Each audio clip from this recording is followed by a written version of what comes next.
श्रीमद्भागवतम पंचम स्कंध अध्याय 18 जम्बू द्वीप के निवासियों द्वारा भगवान की स्तुति। श्री सुखदेव गोस्वामी बोले, धर्मराज के पुत्र भद्रश्रवा भद्राश्व वर्ष नामक भूखंड में राज्य करते हैं। जिस प्रकार इलावृत वर्ष में भगवान शिव संकर्षण की पूजा करते हैं, उसी प्रकार भद्रश्रवा अपने सेवकों तथा राज्य के समस्त वासियों समेत वासुदेव के स्वांश हय शीर्ष की पूजा करते हैं। हय शीर्ष भक्तों को अत्यंत प्रिय हैं और वे समस्त धार्मिक विधानों के निदेशक हैं। गहन समाधि में स्थित भद्रश्रवा तथा उनके सेवक भगवान को सादर नमस्कार करते हैं और सावधानी पूर्वक उच्चारण करते हुए निम्नलिखित स्तुतियों का कीर्तन करते हैं। राजा भद्रश्रवा तथा उसके घनिष्ठ सेवक इस प्रकार स्तुति करते हैं। इस भौतिक जगत में बद्ध जीव के चित्त को शुद्ध करने वाले समस्त धार्मिक विधानों के आधार भगवान को हमारा नमस्कार है। हम उन्हें बारंबार सादर नमस्कार करते हैं। अहो, कितने आश्चर्य की बात है कि मूर्ख संसारी अपने सिर पर नाचती मृत्यु की ओर भी ध्यान नहीं देता, यह जानते हुए भी कि मृत्यु अटल है। वह उसके प्रति उदासीन एवं लापरवाह रहता है। चाहे उसके पिता की मृत्यु हो अथवा पुत्र की मृत्यु क्यों न हो, वह उसकी संपत्ति का उपभोग करना चाहता है। प्रत्येक दशा में वह अर्जित धन से किसी की परवाह किए बिना सांसारिक सुख का उपभोग करने का प्रयत्न करता है। हे अजन्मा, आत्मज्ञान में समुन्नत वेदविद अन्य तार्किकों तथा दार्शनिकों की तरह यह भली भांति जानते हैं कि यह भौतिक जगत नश्वर है। वे समाधि की दशा में इस जगत की वास्तविक स्थिति का अनुभव करते हैं। वे सत्य का भी उपदेश देते हैं, किंतु कभी कभी वे भी आपकी माया से मोहित हो जाते हैं। यह आपकी अपनी ही विचित्र लीला है। अतः मैं समझ सकता हूं कि आपकी माया अत्यंत विचित्र है। मैं आपको सादर नमस्कार करता हूं। हे भगवान, यद्यपि आप इस भौतिक जगत की उत्पत्ति, पालन तथा प्रलय से सर्वथा विरत हैं और इन कार्यों से आप प्रत्यक्ष रूप से प्रभावित नहीं होते, तो भी वे आपके द्वारा किए गए माने जाते हैं। हमें इस पर विस्मय नहीं होता, क्योंकि सर्वात्म रूप होने से आप समस्त कारणों के कारण हैं। आप प्रत्येक वस्तु से विलग रहते हुए भी प्रत्येक वस्तु के सक्रिय तत्व हैं। इस प्रकार हम अनुभव करते हैं कि आपकी अचिंत्य शक्ति के कारण ही प्रत्येक घटना घटती है। कल्प के अंत में साक्षात अज्ञान एक दैत्य का रूप धारण कर सभी वेदों को चुराकर उन्हें रसातल ले गया। किंतु श्री भगवान ने हयग्रीव का रूप धारण करके वेदों को पुनः प्राप्त किया और ब्रह्मा जी के विनय करने पर उन्हें लाकर दे दिया। हे सत्य संकल्प पूर्ण पुरुषोत्तम भगवान, मैं आपको सादर नमस्कार करता हूं। श्री सुखदेव गोस्वामी आगे कहते हैं, हे राजन, भगवान नरसिंह हरिवर्ष नामक भूभाग में वास करते हैं। मैं श्रीमद् भागवत के सप्तम स्कंद में आपको बताऊंगा कि प्रहलाद महाराज ने किस प्रकार श्री भगवान को नरसिंह देव रूप धारण करने के लिए बाध्य किया। प्रहलाद महाराज भगवत भक्तों में शिरोमणि हैं और महापुरुषों के अनुरूप समस्त उत्तम गुणों के आधार हैं। उनके चरित्र तथा कर्म से उनके दैत्य वंश के समस्त पतित जनों का उद्धार हुआ है। उन्हें भगवान नरसिंह देव परम प्रिय हैं। इस प्रकार प्रहलाद महाराज अपने समस्त सेवकों तथा हरिवर्ष के समस्त वासियों सहित भगवान नरसिंह देव की पूजा निम्नलिखित मंत्रोच्चार द्वारा करते हैं। समस्त तेज के स्रोत भगवान नरसिंह देव, मैं आपको नमस्कार करता हूं। हे वज्र के समान नख तथा दांतों वाले प्रभु, आप इस भौतिक जगत में हमारी आसुरी सकाम कर्म वासनाओं को मिटा दें। हमारे हृदय में प्रकट होकर हमारे अज्ञान को भगा दें, जिससे इस भौतिक जगत में हम निडर होकर जीवन के लिए संघर्ष कर सकें। इस संपूर्ण विश्व का कल्याण हो और सभी ईर्ष्यालु व्यक्ति शांत हों। सभी जीवात्माएं भक्ति योग का अभ्यास करके प्रशांत हों, क्योंकि भक्ति करने पर वे एक दूसरे का कल्याण चिंतन कर सकेंगे। अतः हम सभी भगवान श्री कृष्ण की परम भक्ति में लगकर उन्हीं के विचार में मग्न रहें। हे भगवान, हमारी प्रार्थना है कि हम पारिवारिक जीवन के बंधन, जिसमें घर, स्त्री, संतान, मित्र, धन तथा संबंधी जन इत्यादि सम्मिलित हैं, इसके प्रति कभी भी आकृष्ट न हो। यदि हम में किसी से किंचित आसक्ति हो भी, तो वह भक्तों से हो, जिसके लिए श्री कृष्ण ही परम प्रिय हैं। जिस व्यक्ति को आत्म साक्षात्कार हो चुका है और जिसने अपने मन को वश में कर लिया है, वह जीवन की न्यूनतम आवश्यकताओं से तुष्ट रहता है। वह अपनी इंद्रिय तुष्टि का प्रयास नहीं करता। ऐसा व्यक्ति जल्दी ही कृष्ण भावना अमृत की ओर अग्रसर होता है। किंतु जो भौतिक वस्तुओं में अत्यधिक लिप्त रहते हैं, उनके लिए ऐसा कर पाना कठिन है। ऐसे व्यक्तियों की संगति करने से, जिनके लिए पूर्ण पुरुषोत्तम भगवान मुकुंद ही सब कुछ है, भगवान के यशस्वी कार्यों को सुनकर शीघ्र ही समझ सकता है।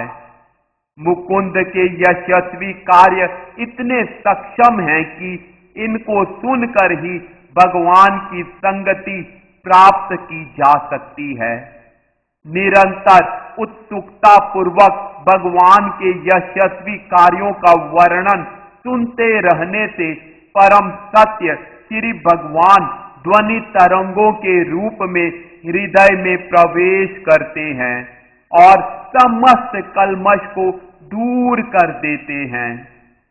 दूसरी ओर यद्यपि गंगा स्नान से मल तथा संदूषण घटते हैं, किंतु स्नान तथा पवित्र स्थानों के दर्शन से दीर्घ काल के अंततर ही हृदय स्वच्छ हो पाता है। अतः कौन ऐसा विज्ञ पुरुष होगा जो जीवन की सिद्धि के लिए भक्तों की संगति नहीं करना चाहेगा। जो व्यक्ति पूर्ण पुरुषोत्तम भगवान वासुदेव के प्रति शुद्ध भक्ति उत्पन्न कर लेता है, उसके शरीर में सभी देवता तथा उनके महान गुण यथा धर्म, ज्ञान तथा त्याग प्रकट होते हैं। इसके विपरीत जो व्यक्ति भक्ति से रहित है और भौतिक कर्मों में व्यस्त रहता है, उसमें कोई सद्गुण नहीं आते। भले ही कोई व्यक्ति योगा अभ्यास में दक्ष क्यों न हो और अपने परिवार और संबंधियों का भली भांति भरण पोषण करता हो, वह अपनी मनोकल्पना द्वारा भगवान की बहिरंगा शक्ति की सेवा में तत्पर होता है। भला ऐसे पुरुष में सद्गुण कैसे आ सकते हैं? जिस प्रकार जलचर प्राणी सदैव विशाल जल राशि में रहना चाहते हैं, उसी प्रकार समस्त बद्धात्माएं श्री भगवान के अपार अस्तित्व में रहने की कामना करती हैं। अतः यदि भौतिक गणना के आधार पर माना गया कोई श्रेष्ठ पुरुष किन्हीं कारणों से परमात्मा की शरण न ग्रहण कर गृहस्थ जीवन में लिप्त हो जाता है, तो उसकी श्रेष्ठता निम्न श्रेणी के तरुण दंपति जैसी होती है। भौतिक जीवन के प्रति अत्यधिक आसक्ति में समस्त आध्यात्मिक गुणों का लोप हो जाता है। अतः हे असुरगण, गृहस्थ जीवन के तथा कथित सुख का परित्याग करके भगवान नरसिंह देव के चरणार बिंदों की शरण ग्रहण करो। वे ही निर्भीकता की वास्तविक शरण स्थली हैं। सांसारिक अनुरक्ति, दुर्दमनीय कामनाएं, विषाद, क्रोध, निराशा, भय, झूठी प्रतिष्ठा की भूख, इन सब का मूल कारण गृहस्थ जीवन में आसक्ति है, जिसके कारण जीवन मरण का चक्र चलता रहता है। सुखदेव गोस्वामी आगे बोले, केतुमाल वर्ष नामक भूभाग में भगवान विष्णु अपने भक्तों के संतोष के लिए ही कामदेव के रूप में रहते हैं। इन भक्तों में लक्ष्मी जी, प्रजापति संवत्सर तथा संवत्सर के समस्त पुत्र तथा पुत्रियां सम्मिलित हैं।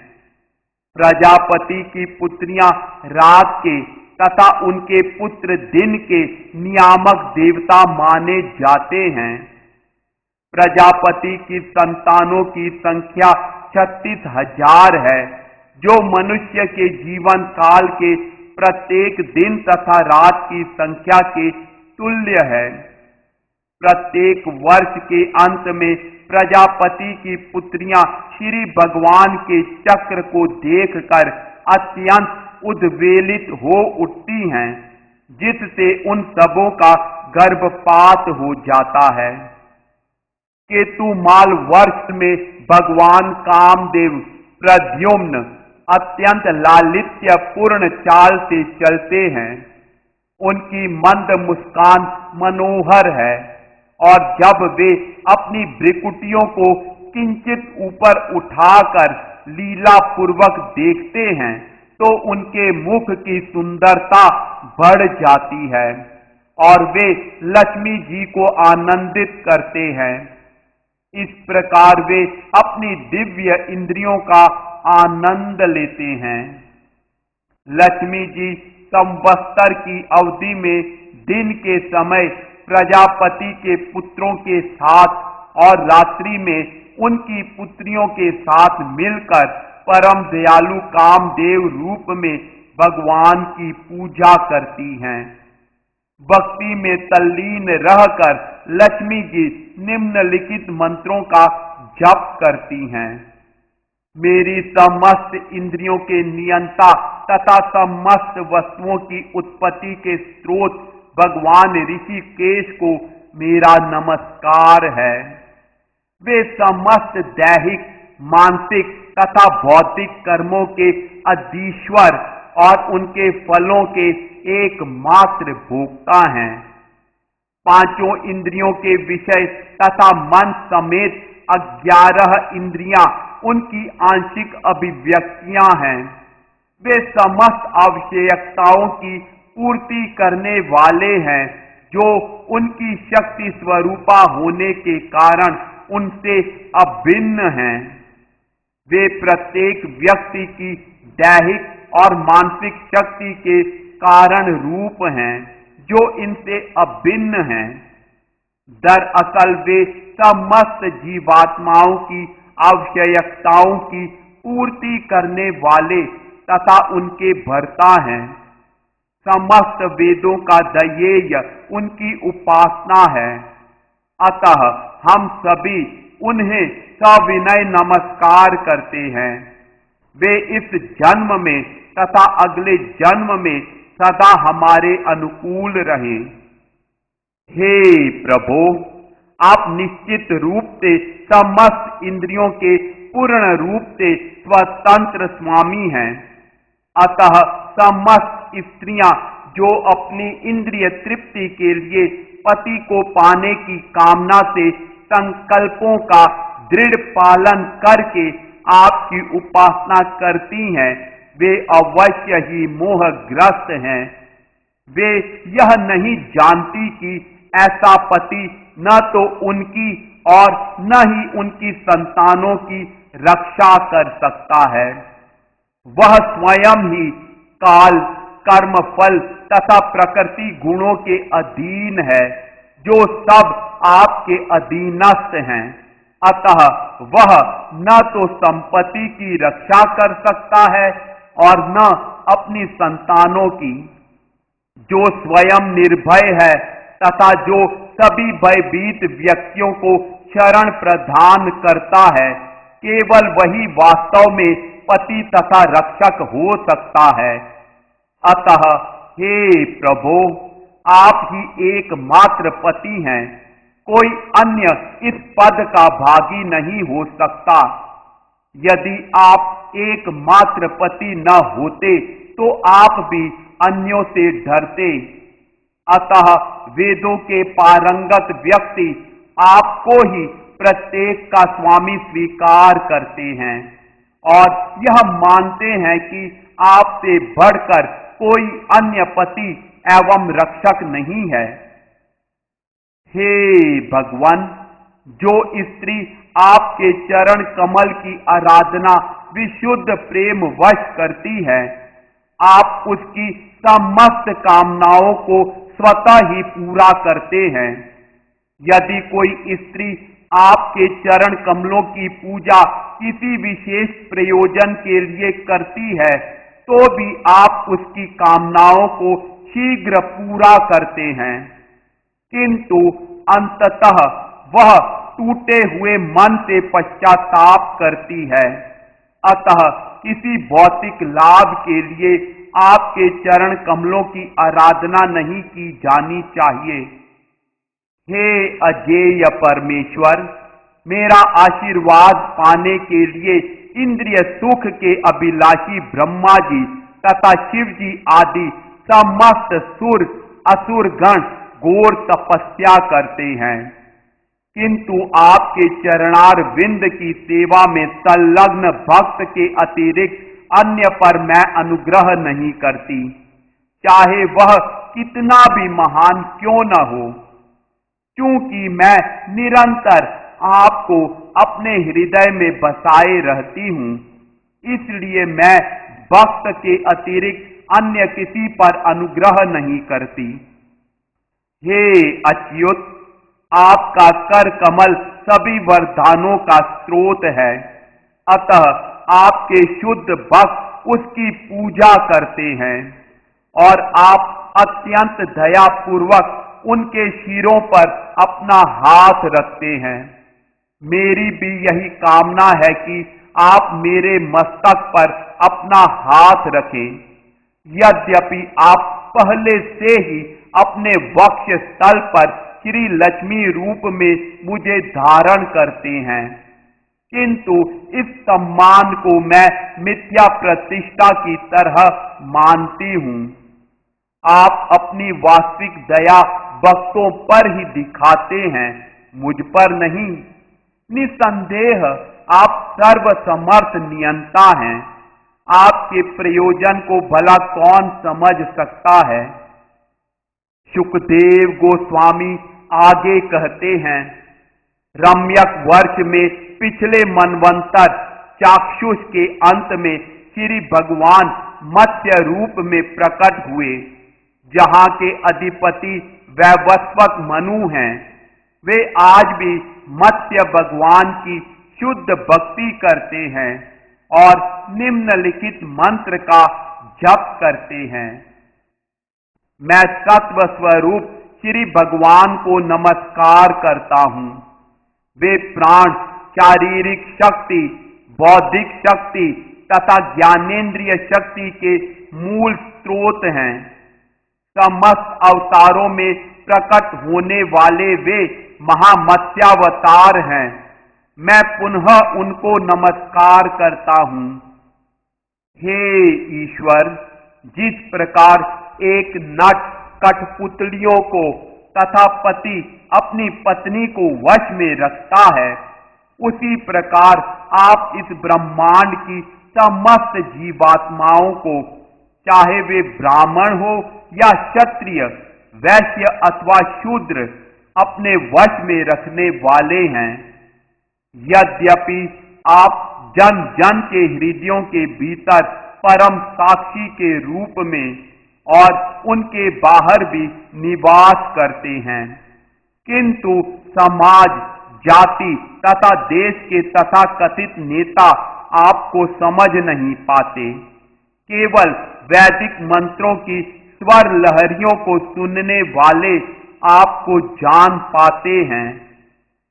हे ईश्वर, इस ब्रह्मांड के बड़े से बड़े नेता यथा ब्रह्मा तथा अन्य देवताओं से लेकर इस संसार के राजनीतिक नेताओं तक सभी आपकी सत्ता के प्रति ईर्ष्यालु हैं, किंतु आपकी सहायता के बिना वे न तो पृथक पृथक न ही सम्मिलित रूप से इस ब्रह्मांड के असंख्य जीवों का पालन कर सकते हैं। आप समस्त मनुष्यों, पशुओं यथा गाय, गधा तथा समस्त वनस्पतियों, रेंगने वाले जीवों, पक्षियों, पर्वतों तथा इस संसार में जो भी दिखाई पड़ता है, उसके एकमात्र वास्तविक पालक हैं। हे सर्वशक्तिमान ईश्वर, कल्पांत में यह पृथ्वी जो सभी प्रकार की जड़ी बूटियों तथा वृक्षों की आगार है, जल की बाढ़ से प्रलयकारी तरंगों के नीचे डूब गई।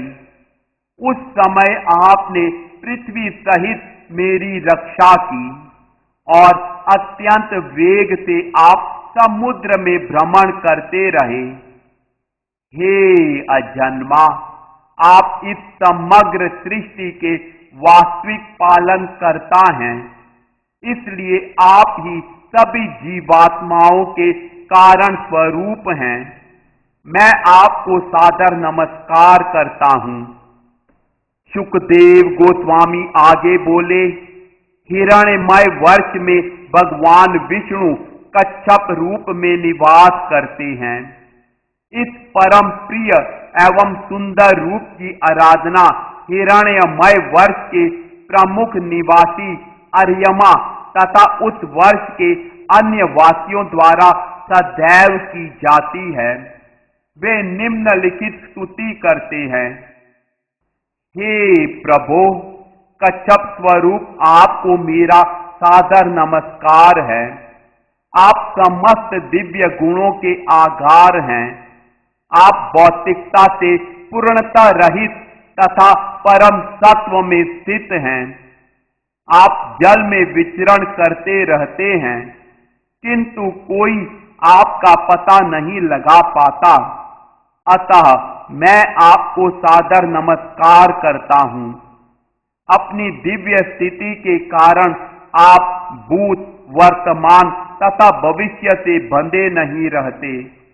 आप सर्वत्र सर्वाधार रूप में उपस्थित रहते हैं।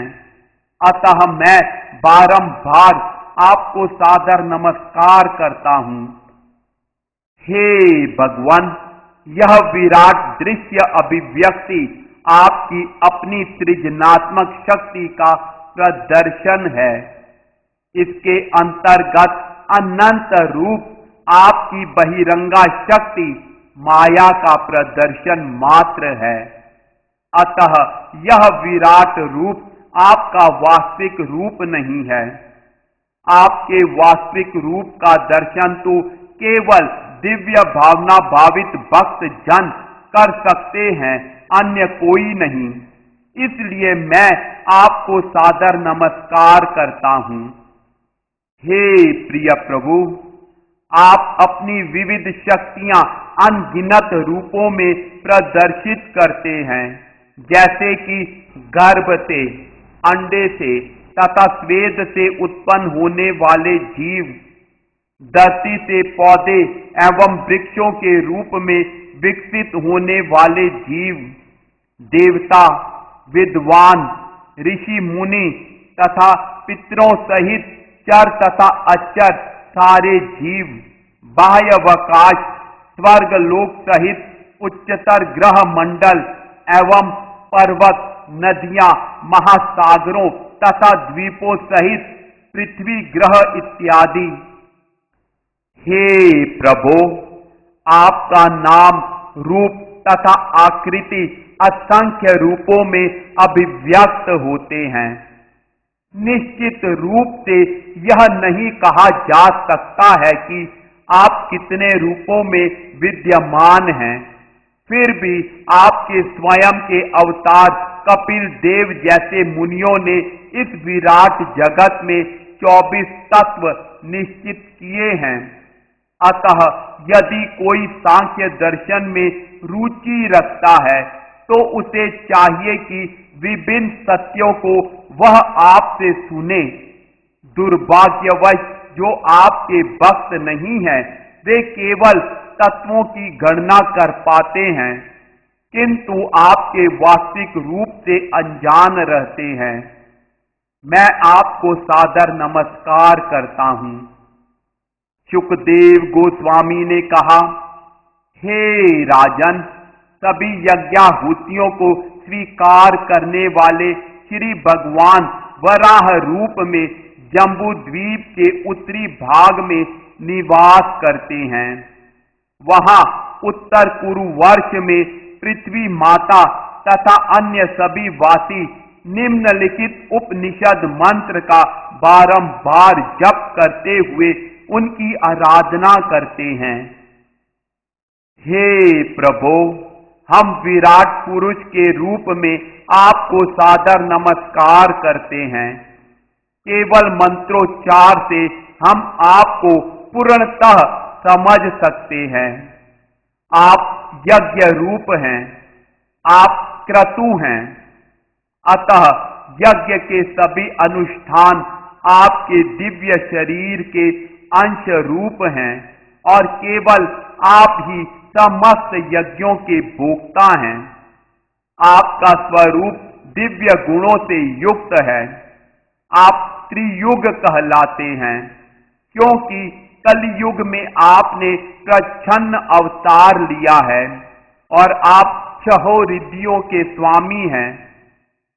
ऋषि तथा मुनि काठ में छिपी अग्नि को अग्नि के द्वारा उत्पन्न कर सकने में समर्थ हैं। हे प्रभो, परम सत्य को समझने में दक्ष ऐसे व्यक्ति आपको प्रत्येक वस्तु में, यहां तक कि अपने शरीर में भी देखने का प्रयास करते हैं, किंतु आप फिर भी अप्रकट रहते हैं। मानसिक या भौतिक क्रियाओं जैसी अप्रत्यक्ष विधियों से आपको नहीं समझा जा सकता। आप स्वतः प्रकट होने वाले हैं। अतः जब आप देख लेते हैं कि कोई व्यक्ति सर्वभावेन आपकी खोज में संलग्न है, तभी आप अपने को प्रकट करते हैं। अतः मैं आपको सादर प्रणाम करता हूं।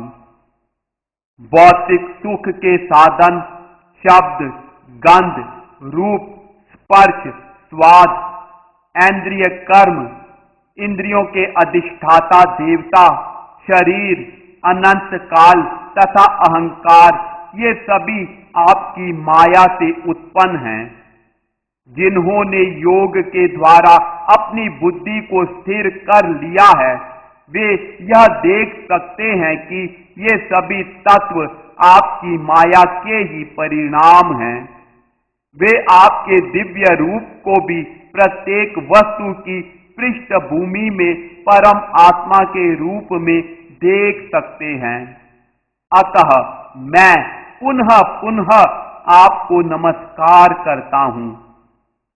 हे प्रभो, आप इस भौतिक जगत की सृष्टि, पालन या संहार के इच्छुक नहीं हैं, किंतु बद्ध जीवों के लिए अपनी सृजनात्मक शक्ति के द्वारा इन क्रियाओं को निष्पादित करते हैं।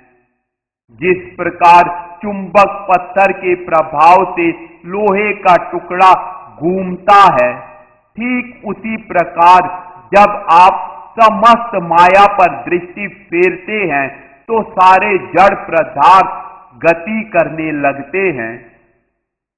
हे प्रभु, इस ब्रह्मांड में आदि शूकर रूप में आपने हिरण्याक्ष दैत्य के साथ युद्ध करके उसका संहार किया।